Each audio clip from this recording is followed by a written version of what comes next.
My name is Phakamisa Ndzamela. I'm from Business Day. My question is related to funding, finance, and how it affects the consumer. The bank advances a loan to the company, and they price for that risk. The second part is that other banks or investors take shares in the company.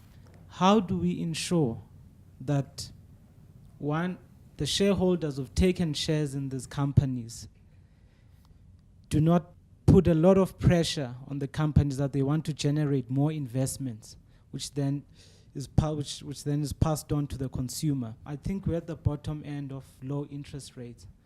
When interest rates go up in the future, how do we make sure that the costs of lending are not passed on to the consumer? It's absolutely irrelevant who the investor in the company is, whether he's a bank or a private sector investor.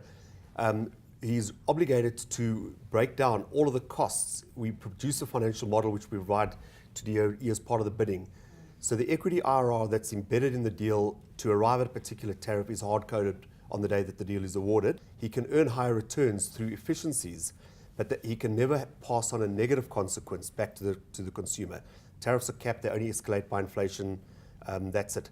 10 years' time, we're going to come back and say, we actually bank these deals at the bottom of the market, at the bottom of the interest rate cycle. So interest rates are capped, tariff, the consumer never pays another cent other than annual inflation indexing. Government looks at this basket of bids it got in and decides which projects it's taking fully indexed and which it takes partial indexation. These are all ring-fenced legal vehicles.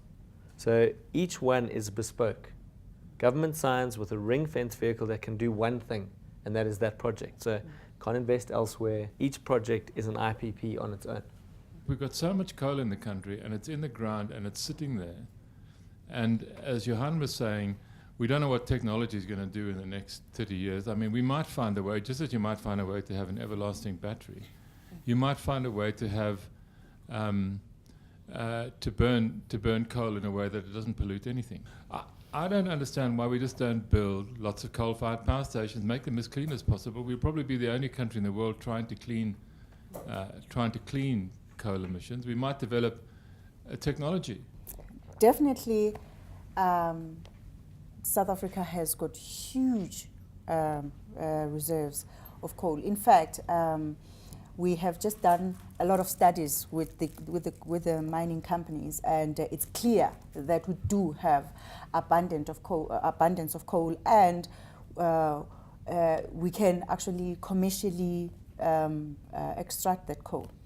But the questions that we have been asking ourselves is the issues around the emissions. A commitment has been made.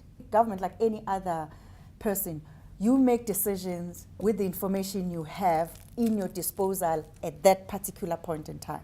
Now, when it comes to the cleaner coal technologies, yes, we have heard about them. We know about underground gasifications, which, by the way, now some fears of earthquakes are being thrown around. The integrated resource plan has got to be revised almost every 2 to 3 years, because as the new information becomes available, then you take decisions. It's dangerous for you as a country to rely only on one source of energy. France, as we speak, as much as between 70 and 80% of their energy is from nuclear. Their nuclear energy is giving them the cheapest power in Europe. However, they've made a decision that they want to diversify their energy mix.